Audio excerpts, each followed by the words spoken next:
ಒಂದು ತುತ್ತು ಅನ್ನಕ್ಕಾಗಿ ಪರರ ಮನೆಯ ಕತ್ತೆಗಳನ್ನು ಕಾಯುವಂತ ಇದ್ದ.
ನಾನಿನ್ನು ಹೋಗಿ ಬರುವೆನು ಅಮ್ಮ.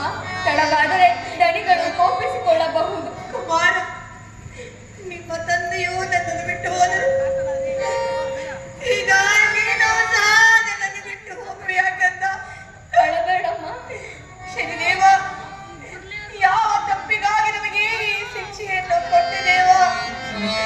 ನಿನ್ನ ಬಾಯಿ ನರಿತವರಾದರೆ ಯಾರು?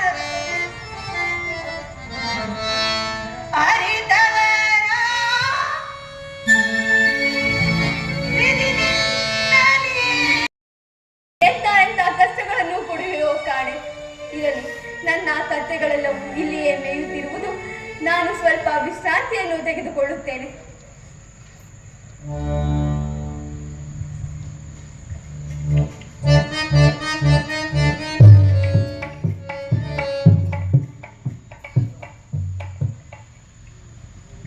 ಅಯ್ಯ ಬಾಲಕ.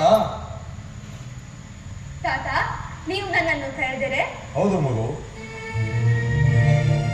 ಅಯ್ಯ ಬಾಲಕ, ತಾತ ಇಲ್ಲಿ ಬಯಲಿ. ಹೇಳಿ ತಾತ. ನನಗಾದರೂ ದಾರಿ ಪ್ರಯಾಣದಿಂದ ಬಾಯಾರಿಕೆಯು ಬಹುವಾಗಿ ಬಾಧಿಸಿದೆ. ಎಲ್ಲಾದರೂ ಜನವಿದರ ತೊಡಗಿರುವ ಮುಂದೆ ಬರುವುದು. ತಾತ, ಮುಂದೆ ರಾಮ ಜೋಯಿಸರ ತೋಟವಿದೆ. ಅಲ್ಲಿ ಬಾವಿಯೂ ಸಹ ಇದೆ. ನೀವು ಅಲ್ಲಿ ಹೋಗಿ ನೀರನ್ನು ಸೇವಿಸಿ ಬನ್ನಿ ತಾತ. ಅಯ್ಯ ಬಾಲಕ, ತೋಟಕ್ಕೆ ಹೋಗಲು ದಾರಿಯೂ ಗೊತ್ತಿಲ್ಲ. ನೀನು ಅಲ್ಲಿಗೆ ಬಂದು ನನಗೆ ದಾರಿಯನ್ನು ತೋರಿಸಪ್ಪ. ತಾತ, ನಾನು ನಿಮ್ಮೊಡನೆ ಬಂದರೆ ನನ್ನ ಕತ್ತೆಗಳೆಲ್ಲವೂ ಚಿಗುರು ಬದಿರಿ ಹೊಲಗದ್ದೆಗಳಿಗೆ ಹೋಗುವುದು. ಆಗ ನನ್ನ ದಣಿಗಳು ನನ್ನನ್ನು ಬಯ್ಯಬಹುದು ತಾತ. ಅಯ್ಯ ಬಾಲಕ, ಹೆದರಬೇಡ. ಇಲ್ಲಿ ನೋಡಲು ಯಾರೂ ಇಲ್ಲ. ಒಂದು ವೇಳೆ ಯಾರಾದರೂ ಬಂದು ಕೇಳಿದರೆ ನಾನು ಹೇಳುತ್ತೇನೆ. ಬಾ ಮಗು. ಹಾಗೆ ಆಗಲಿ ತಾತ. ಬಾ ಮಗು. ತಾತ ಮಗು ನೋಡಿ,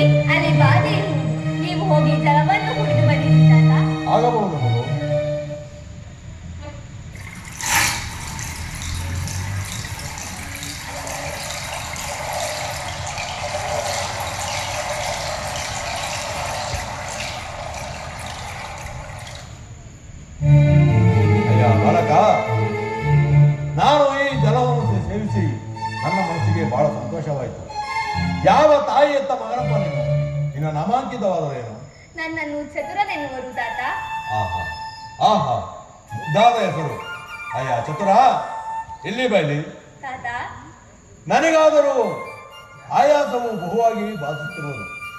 ಆದ ಕಾರಣ ಈ ತೋಟದಲ್ಲಿ ಒಂದು ಸುತ್ತಾಡಿ ಈ ತೋಟದ ಅಂದಾಜನ್ನು ನೋಡಿಕೊಂಡು ಬರೋಣವೇ?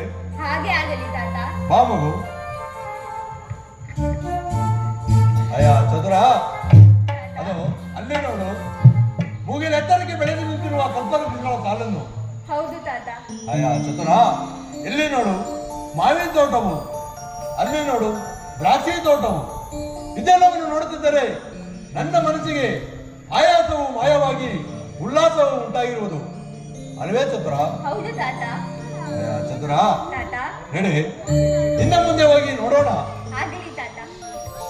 ಹೋ ಅಯ್ಯ ಚತುರ, ತಾತ, ಅದು ಅಲ್ಲಿ ನೋಡು, ರಸಬಾಳೆ ಗಿಡದಲ್ಲಿ ಬಾಳೆ ಹಣ್ಣುಗಳು ಹೇಗೆ ಹೊರಿಸುತ್ತಿರುವುದು ಅಲ್ವೇ ಮಗು? ಹೌದು ತಾತ. ಅಯ್ಯ ಚತುರ, ನನಗಾದರೂ ಹಸಿವು ಬಹುವಾಗಿ ಬಾಧಿಸುತ್ತಿರುವುದು. ಅದರಲ್ಲಿ 2 ಚಿಪ್ಪು ಬಾಳೆ ಹಣ್ಣುಗಳನ್ನು ಕಿತ್ತು ಕೊಡುವೆಯಾ? ಆ ಹಣ್ಣುಗಳು ನಾನು ತಿಂದು ನನ್ನ ಹಸಿವನ್ನು ಹೋಗಲಾಡಿಸಿಕೊಳ್ಳುವೆನು. ತಾತ, ಇದೇನು ಹೇಳುತ್ತಿರುವಿರಿ? ಪರರ ಸ್ವತ್ತು ಪಾಷಾಣವಲ್ಲವೇ? ನಾನು ಆ ಹಣ್ಣುಗಳನ್ನು ಕೀಳುವುದಿಲ್ಲ ತಾತ. ಅಯ್ಯ ಚತುರ, ಹೆದರಬೇಡ. ಒಂದು ವೇಳೆ ಯಾರಾದರೂ ಬಂದು ಕೇಳಿದರೆ ನಾನು ಹೇಳುತ್ತೇನೆ, 2 ಚಿಪ್ಪು ಬಾಳೆ ಹಣ್ಣುಗಳನ್ನು ಕಿತ್ತುತ್ತಾರೆಯ. ತಾತ, ನೀವು ಎಷ್ಟೇ ವಿಧವಾಗಿ ಹೇಳಿದರೂ ಕೂಡ ನಾನು ಕಳ್ಳತನವನ್ನು ಮಾಡುವುದಿಲ್ಲ. ನೀವು ಬರುವುದಾದರೆ ಬನ್ನಿ, ಇಲ್ಲವಾದರೆ ನಾನು ಹೋಗುತ್ತೇನೆ. ಈತನೆಂತ ಸತ್ಯವಂತ, ಈತನ ತಾಯಿ ಮಾವು ಸತ್ಯವಂತೆ, ಈತನ ತಂದೆ ಇನ್ನೂ ಸತ್ಯವಂತ. ನಾನೀಗಲೇ 2 ಚಿಪ್ಪು ಬಾಳೆ ಹಣ್ಣುಗಳನ್ನು ಕಿತ್ತು ತದನಂತರ ವಿಶ್ರಾಂತಿಯನ್ನು ಪಡೆದುಕೊಳ್ಳುತ್ತೇನೆ. ಬೆಳಗ್ಗೆಯಿಂದಲೂ ಇದೇ ಸಮನೆ ಕೆಲಸ ಮಾಡಿದರು. ನನ್ನ ಕವಿಯು ಸಂತುಷ್ಟನಾಗದೆ ನನಗೆ ಬಹಳವಾಗಿ ಕಿತ್ತಿರುವುದು. ನೀನೇ ಅದನ್ನು ಕಿತ್ತುಕೊಂಡೇನಪ್ಪ? ನನಗೆ ತಿಳಿಯದು ಸ್ವಾಮಿ. ಹಾಗಾದರೆ ಈ ನಮ್ಮ ತೋಟಕ್ಕೆ ಯಾರಾದರೂ ಗೊತ್ತಿದ್ದರೆ? ಹೌದು ಸ್ವಾಮಿ, ಓರ್ವ ಬ್ರಾಹ್ಮಣರು ಬಂದು ಕುಡಿಯಲು ಜಲವನ್ನು ಕೇಳಿದರು. ನಾನು ನಿಮ್ಮ ತೋಟದಲ್ಲಿರುವ ಬಾವಿಯನ್ನು ತೋರಿಸಿದೆ. ತದನಂತರ ಅವರು 2 ಚಿಪ್ಪು ಬಾಳೆಹಣ್ಣುಗಳನ್ನು ಕೀಳು ಎಂದರು. ನಾನು ಕದಿಯುವುದಿಲ್ಲ ಎಂದು ಓಡಿ ಬಂದರು. ತದನಂತರ ಏನಾಯಿತು ಎಂದು ನನಗೆ ತಿಳಿಯದು ಸ್ವಾಮಿ. ಹೋಗಲಿ, ಆ ಬ್ರಾಹ್ಮಣ ಏನಾದರೂ ತೆಗೆದುಕೊಂಡು ಹೋಗಲಿ. ನನಗೆ ತಿಳಿಯದು ಸ್ವಾಮಿ. ಓಹೋ, ಇಷ್ಟು ಕೆಲಸ ಮಾಡಿರಬೇಕಾದರೆ ಹಣ್ಣುಗಳನ್ನು ಈ ಹುಡುಗನೇ ಕಿತ್ತಿರಬೇಕು. ಇರಲಿ, ಈತನನ್ನು ಉಪಾಯದಿಂದ ತಿಳಿದು ಕೇಳುವಿಲ್ಲ. ಅಯ್ಯ ಬಾಲಕ, ಸ್ವಾಮಿ, ನಾನು ನಿನ್ನನ್ನು ದಂಡಿಸುವುದಿಲ್ಲ, ಶಿಕ್ಷಿಸುವುದೂ ಇಲ್ಲ. ಹಣ್ಣುಗಳನ್ನು ನೀನೇ ತೆಗೆದುಕೊಂಡಿರಬೇಕು. ನಿಜವನ್ನು ತಿಳಿಸು. ಖಂಡಿತವಾಗಿಯೂ ನಾನು ಹಣ್ಣುಗಳನ್ನು ಕದಿಯಲಿಲ್ಲ ಸ್ವಾಮಿ. ನನ್ನಿರುವ ಕಂಬಳಿ ಯಾರದು? ನನ್ನದೇ ಸ್ವಾಮಿ. ಹಾಗಾದ್ರೆ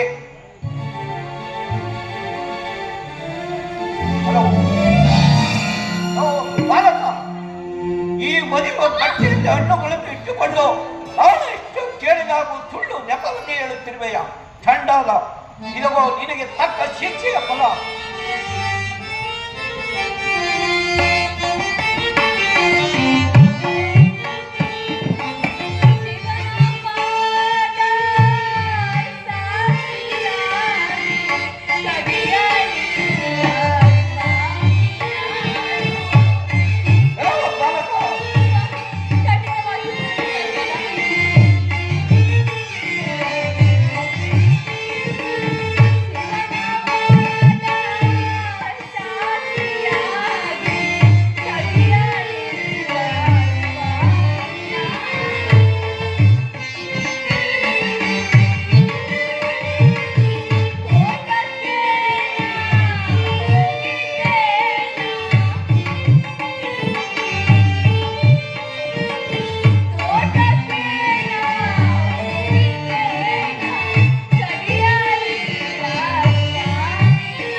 ಸಾಕ್ಷಿಯಾಗಿ ಆ ಪರಮೇಶ್ವರನ ಪಾದ ಸಾಕ್ಷಿಯಾಗಿ ನಿಜವಾಗಿಯೂ ಹಣ್ಣುಗಳನ್ನು ಕದಿಯಲಿಲ್ಲ ಸ್ವಾಮಿ. ಕೆಲವೋ ಚೋರ ಬಾಲಕ ಸುಳ್ಳು ನೆಪವನ್ನೇ ಹೇಳುತ್ತಿರುವೆಯ. ನಾನು ವಿಪ್ರವಾಹಿನಿಗೆ ಬರೆದುಕೊಟ್ಟ ಕರಾರಿನ ಪ್ರಕಾರ ಈ ನನ್ನ 2 ಕರಗಳನ್ನು ಕತ್ತರಿಸಿಕೊಡಬೇಕಾಗಿತ್ತು. ಅದಕ್ಕೆ ಪ್ರತಿಯಾಗಿ ಈ ನಿನ್ನ 2 ಕರಗಳನ್ನು ಬೇಡ ಸ್ವಾಮಿ.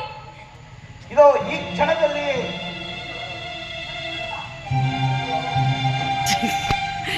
ಇರೋ ಬಾಲಕ,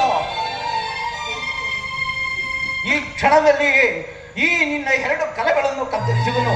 ಬಾ ಕುಳಿತುಕೋ. ಬೇಡ ಸ್ವಾಮಿ. ಈ ನಿನ್ನ 2 ಕರಗಳನ್ನು ನೀಡುವುದಾಗು.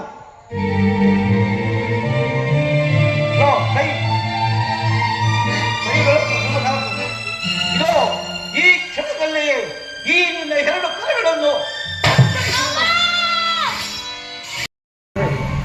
ಅಂಗಹೀನರಾದ ನಾನು, ಮೂಕಳಾದ ನನ್ನ ಹೆಂಡತಿ, ಕರಗಳಿಲ್ಲದ ನನ್ನ ಕುಮಾರ ಬೀದಿ ಬೀದಿ ಹರಿಯುತ್ತಾ ಕಾಲವನ್ನು ಕಳೆಯುತ್ತಿರುವು. ಅದಿರಲಿ ಸ್ವಾಮಿ, ತಾವು ಯಾರು? ಅಯ್ಯ, ನನ್ನ ಹೆಸರು ನೀಲಕಂಠಾಚಾರಿ. ನಾನು ಕಳಿಂಗ ನಗರಕ್ಕೆ ಹೋಗಿ ಹಿಂತಿರುಗಿ ಬರುವ ಪ್ರಯುಕ್ತ ಕತ್ತಲಾದ ನಂತರ ಈ ಆಡು ಮಂಟಪದಲ್ಲಿಯೇ ತಂಗಿದ್ದು ಸೂರ್ಯೋದಯ ನಂತರ ನಮ್ಮ ಊರಿಗೆ ಹೊರಡುವೆವು. ಮಹಾತ್ಮರೇ, ಕಳಿಂಗದ ಪ್ರಜೆಗಳೆಲ್ಲರೂ ಸ್ವರ್ಗದಿಂದಿರುವರೆ.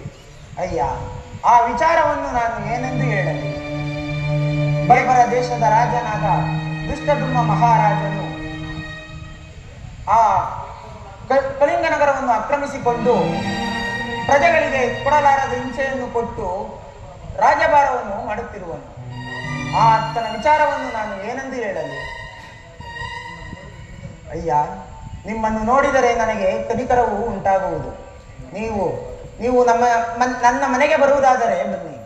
ಮಹಾತ್ಮರೇ, ಅಂಗಹೀನರಾಗಿರುವ ನಾವು ನಿಮ್ಮ ಮನೆಯಲ್ಲಿ ಯಾವ ಕೆಲಸವನ್ನು ಮಾಡಬಲ್ಲೆವು ಸ್ವಾಮಿ? ಅಯ್ಯ, ನೀವು 3 ಜನರು ನಿಮ್ಮ ಕೈಲಾದ ಕೆಲಸಗಳನ್ನು ಮಾಡಿಕೊಳ್ಳಿ.